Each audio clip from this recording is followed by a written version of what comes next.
Hey, stolen cousins. Boom, boom, boom. Mm, mm, mm. Animated horror stories and animated horror stories and animated horror stories animated horror stories I'm gonna make a theme song one of these days, cause but even still, make it just so I could still be doing it every time I get up there. That's hilarious. 3 prom night horror stories. I don't know where you guys are, but it seems, excuse me, hiccups. It seems like prom is going on a little bit everywhere. So, right? Why not? Let's see what's going on in the horror story community with prom. They always got fun to do. I am our Scary Tales. That's the homies. Go over there and subscribe to them. Because, we look out for everybody that look out for us. Because support's free. That's what we do. Go on and like the video if you haven't already. You should already be subscribed to this channel because that is what cousins do. And yeah, let's get into it. I'll ask you something throughout the video that we could comment on. It was my first day of school. After a terrible car accident, I was rejoining the life of a teenager. My drunk mom's... Grab your blunts. Grab your bevs. Grab your blankets. And grab a bag of chips. And get into it. Reckless driving made me lose one of my legs. The teacher introduced me to the class, and I could tell people weren't welcoming. The students whispered about my appearance in the middle of the term, but I kept the accident a secret. If they knew I had a fake leg, they will make even more fun of me. During lunchtime, I was heading to my table carrying my food when I slipped and fell onto a popular girl named Emily. Oh no! I spilt the pasta on her shiny new dress, and everyone started laughing. I'm sorry. I didn't. This dress is worth more than your entire family, weirdo. Hey, don't need to be rude, okay? Or what? What are you gonna do, huh? She pushed me, and I couldn't keep my balance this time. As I fell, my skirt went up to my knee, and everyone saw my prosthetic leg. Whoa, what is that? Are you even human, weirdo? People started taking my video. I was humiliated and traumatized. I wanted to smack that stupid girl, but my emotions got the best of me. I got up and ran away. I ran until my lungs gave up. When I stopped, I found myself standing in the woods. The school's backside led to the dense forest, and I was lost in it. Not knowing where to go, I spotted this hiking trail. A humming sound was coming from the end of the trail. It was scary, yet so alluring at the same time. I started following the trail. I had no idea where I was going, but I just couldn't stop myself from doing so. After 5 minutes of walking, I reached in front of this small mud hut. Smoke was coming from its windows. The humming had stopped by then. A rotten smell was making the air heavy. Being curious, I entered the hut. A gypsy woman was sitting near a fire pit with her eyes closed. The woman's partial face had burn wounds. On the fire pit was a small pot that had something black boiling in it. Suddenly, the woman opened her eyes and smiled at me. So, you want them to be nice to you? I don't know how she could tell, but I nodded my head. She grinned, flashing her remaining teeth, and told me to sit closer to the fire. I followed her instructions like a faithful puppy. She took out a box and opened it. My skin crawled when I got to see what was inside. It was the leg of a dead bird. The color had turned black over time. What would I do with this? You can solve your problems. It would grant you 3 wishes, but only with hellish consequences as punishment for tampering with fate. You can't change what has happened. Your wishes need to revolve around the present. But you must decide if you want this or not. I looked at the box and could feel my heart beating faster. What more do I have to lose? I took the box from her hand. Just then, a bolt of lightning struck. A storm is coming. You should go home before you get lost in the dark. I came out of her hut. After putting the box in my backpack, I turned back for one last glance. To my shock, the hut was gone. Oh, The the damn lady box was away. nowhere. It was just an empty, barren land in the middle of the woods. I couldn't sleep the entire night. All I could think was, what should I ask for my first wish? Then, suddenly, a cruel plan came to mind. I opened the box and made my first wish. I want Emily to get humiliated at school.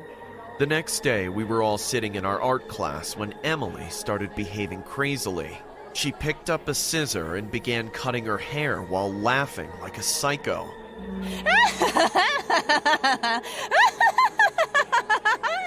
Other students got scared seeing her behave that day. Our art teacher tried to stop her, but she didn't let go of the scissor. I was sitting right next to her and watching her embarrass herself. My heart enjoyed the cruel deed I just pulled off, Is when she suddenly embarrassing herself, the though? scissors slipped from her hand and landed on my big toe. I got up screaming in pain. Emily was escorted out of the classroom and I got immediate medical attention. The power of the dead bird's leg made me a little scared. To get my revenge, I ended up hurting myself as well. But then, it was only a cut, so it didn't take me much more time to make my second wish. Girl. After Emily was out of the scene, it was decided no way she's going to be at the prom. I wanted to take this chance. I wished for Emily's boyfriend Jack to ask me to the prom. I wanted to ruin her and hurt her as much as possible. And my wish came true. While leaving for home, Jack came to me. He told me since Emily won't be going to want a date for the prom, and he wants to take me, I obviously said yes. I appeared at the prom in a bluish pink gown with Jack, but before we could walk into the dance floor, I went to the washroom. I was ready for my third and final wish. I asked the dead bird's leg to make the prom night memorable for me, and that's all eyes stay on me tonight. We danced and enjoyed ourselves. It was looking up for me, which is why I forgot about the malevolent consequence of the wishes. At the end of the prom, Jack and I got crowned as the prom king and queen. My wish came true as I climbed up to the stage. like, what's I was gonna all happen? set to make my prom speech when suddenly something horrible happened. A bucket filled with foul-smelling pig blood landed on me from above. I was drenched in thick, gooey liquid. I looked at the audience and all of their eyes were on me, just how I wished it to be. Suddenly, Catherine entered from backstage. She went psycho for stealing her boyfriend right before prom.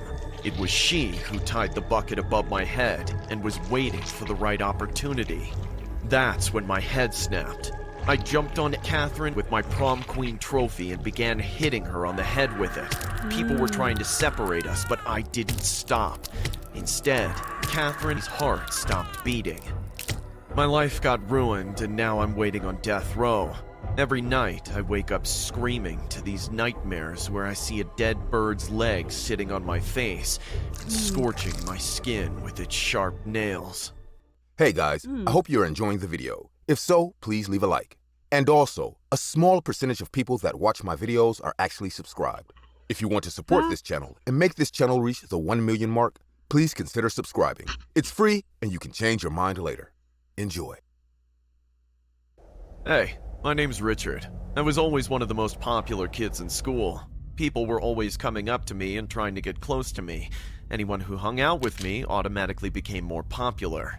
Everyone except Edward, my best friend. Edward is the classic nerdy guy who doesn't like to go to parties, how but does that work? that's not why no one approached him. But because if you approached him, you could meet Norton, his other personality. Norton was a dangerous person. There were times when he would destroy labs at school, break glass, try to start fires, or spit on people without being seen. I knew that when Edward came back, he wouldn't remember any of this. So in order not to depress him, I took responsibility for the things Norton did and always ended up being punished. Many times I thought about not defending him anymore, but when I saw how the bullies at school were always beating him up, I decided that I didn't want to bring another problem into his life. Graduation day was supposed to be the best day of our lives. We were all very excited to go, except Edward, who told me he wouldn't go, that he would rather stay home and watch movies. I decided to respect him and get ready to go to the dance, but as I was doing so, something felt wrong. Edward was my best friend. I couldn't abandon him on a day like this. I decided to go to his house as a surprise and watch movies with him, but when I got to his house and met his parents, they told me he had gone on a date. A date? I knew Edward well, and I knew that this was a lie. Had he gotten into trouble? They offered me to go to his room to drop off the movies I had brought, and I took the opportunity to see his room for the first time. Edward had always been very private with his private life, so we always went to my house. The moment I entered his room, I understood why. His entire room was filled with posters of serial killers, satanic symbols, and gun catalogs. As I checked his computer, I saw that he had several messages to his bullies. The messages were threatening, telling them that today he would beat them all up, that he would take revenge for everything he did to them, and to meet him in the abandoned alley around the corner from the prom dance. I left in desperation and ran to the abandoned alley. If Norton had planned for this, but changed his personality in the middle of the fight, it would surely put Edward in the hospital. I got to the alley quickly, but the fight had already started. 2 of the 3 bullies that usually attack Edward were injured on the ground. One of them was fighting with Norton. I ran to separate them, and in the middle of the bully's distraction, when he saw me coming, Norton stabbed him in the head with a knife. At that moment, I looked around and realized that the other 2 guys were not injured from fighting, but had also been attacked by a knife. The boy fell, and Norton stared at me with a maniacal, unhinged, obsessive smile. He immediately picked up the knife and ran towards me, but suddenly, he stopped and his gaze changed. What happened? I did this? Edward, you came back!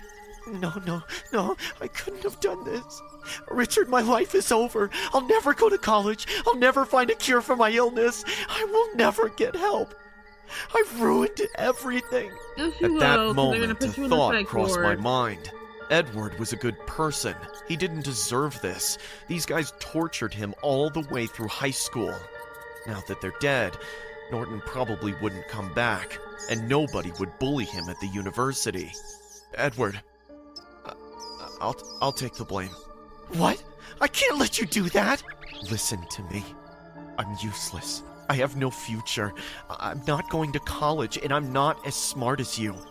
I'm taking a bullet for you. Just study hard and medicate yourself for your problem. That don't make no damn sense. No. Now, we have to figure out how to make the police believe that I caused this.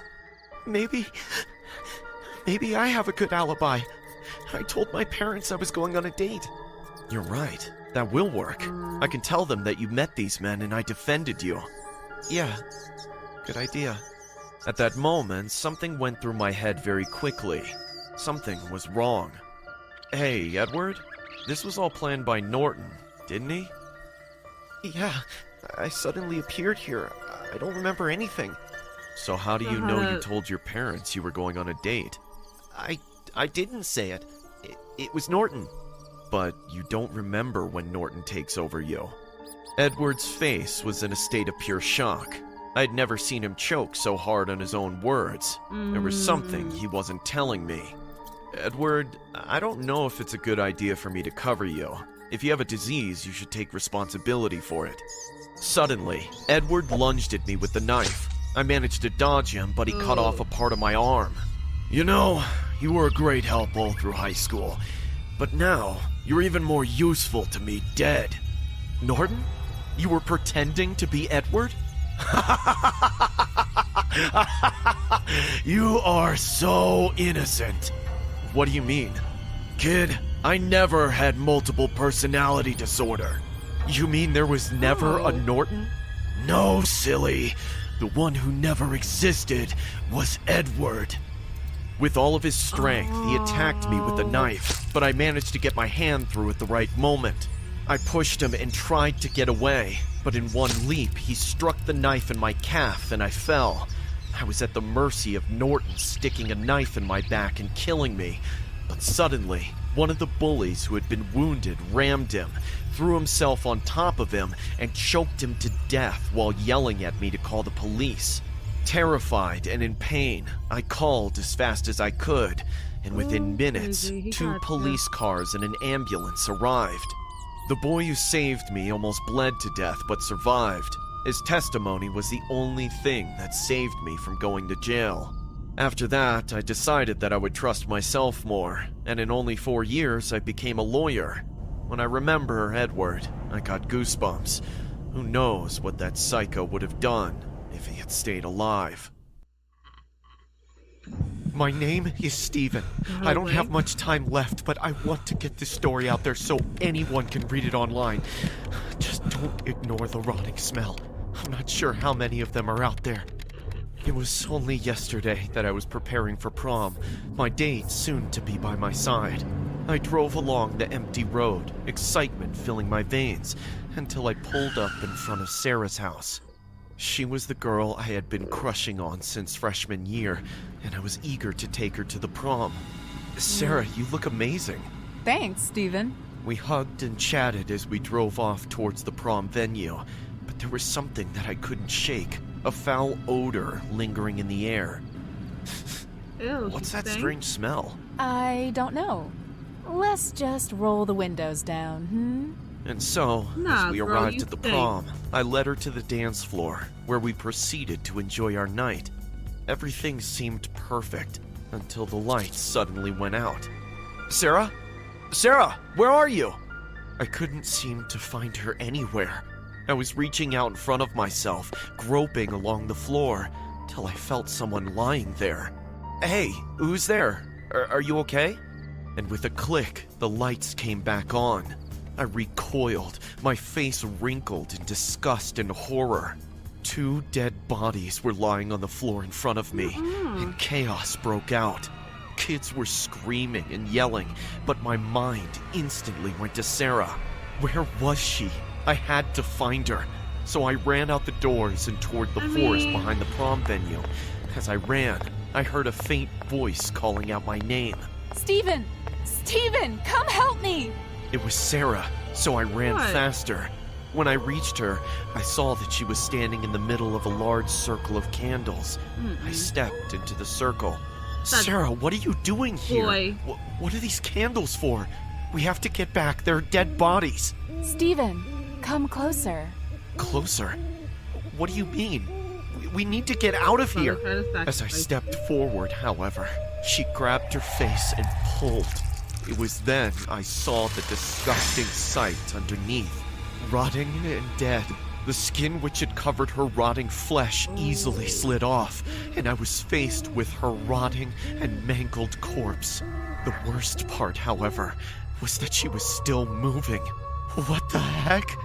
What are you? I'm dead, Steven. I died. And now I need a sacrifice to come back to life. But I only have until the moon rises. I'm sorry, Steven. I wanted it to be someone else. She then lunged toward me, People trying died. to take my life as her own. I tried to run away, but the candle seemed to have formed some type of barrier, keeping me from exiting the circle. Turning back toward her, I barely had time to react before she was at my throat. She had leapt across the circle at superhuman speeds and grabbed my throat with both hands, throwing me to the ground. Sarah! Don't do this! I'm sorry, Steven.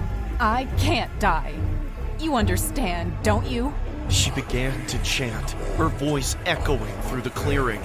As she finished, however, she looked confused. What? Why isn't it working? Why isn't it working? Just then, the moon rose above the horizon. As its light shone down on us, Sarah's body seemed to collapse and fall apart. I walked away from that dark place, my mind in a fog. I got into my car and drove home. I didn't even bother to head back to the school, back to where I could see the police lights shining. As I drove, however, I could smell something. A strange rotting smell that seemed to grow stronger as I got closer and closer to my parents' house. I pulled into the driveway and stumbled out of the car, They did heading too? towards the bathroom. What I saw in the mirror, however, scared me. My body was rotting away, my skin turning a sickly gray, and my veins growing dark. I was dead, yet still alive. That's why the ritual didn't work. It wanted a living sacrifice, not a dead one. And even as I write this, my body is rotting away. I have to find a way out of this. If I don't, you can be sure that there are more of us out there.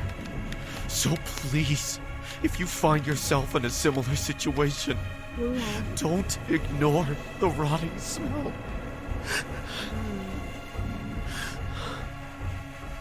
Goodbye.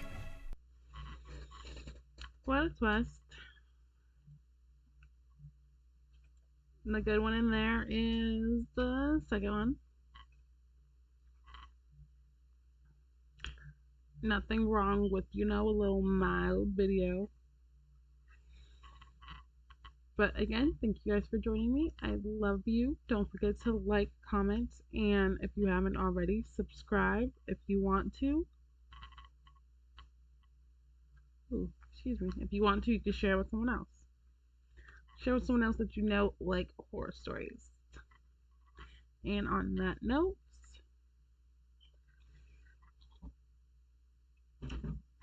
bye.